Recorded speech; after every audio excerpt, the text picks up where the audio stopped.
Good morning. Start our day with gratitude. Ayan, happy and grateful tayo ngayon. May halong excitement at kaba. Ang ating ngayon, feelings. Ngayon ang ating day 1 sa 7 days challenge natin kay Sir MJ Lopez sa Success Blueprint. Yan. And ang unang-una, ang day 1 natin, itong decide.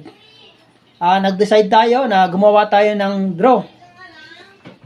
And then, hinati natin ng ating negative emotion at saka positive emotions. Ang unang-una nating emotions na negative side, dito sa left.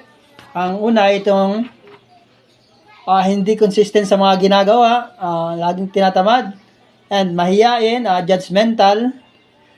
Yung atin namang strong personality, masipag, and hindi sumusuko, happiness, at matyagayin ang ating positive emotions. Tatanggalin natin yung negative at pupunta tayo sa positive emotion natin.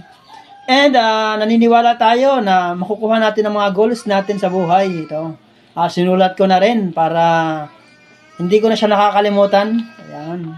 Unang-una, nagsulat tayo ng ating matagal na nating gustong makuha.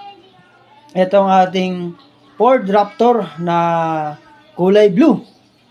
Naghahalaga siya na 1,345,000 pesos. Ngayon, wala pa tayong hawak na ganun kalaki, pero naniniwala tayo na makukuha natin at makakamit yan. Kailangan ng sipag at determinasyon na para mas makuha ko pa. And yung ibang mga goals ko, sumulat din ako.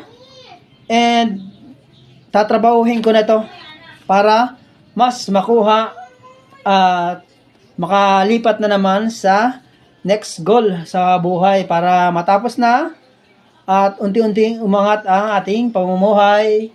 And naniniwala for today, ito ang start at mayroon pang susunod na mga araw na tuloy-tuloy ang pag-create or paggagawa natin ng videos para ma-document natin yung ating mga ginagawa at makita kung ano yung mga dapat pang i-improve.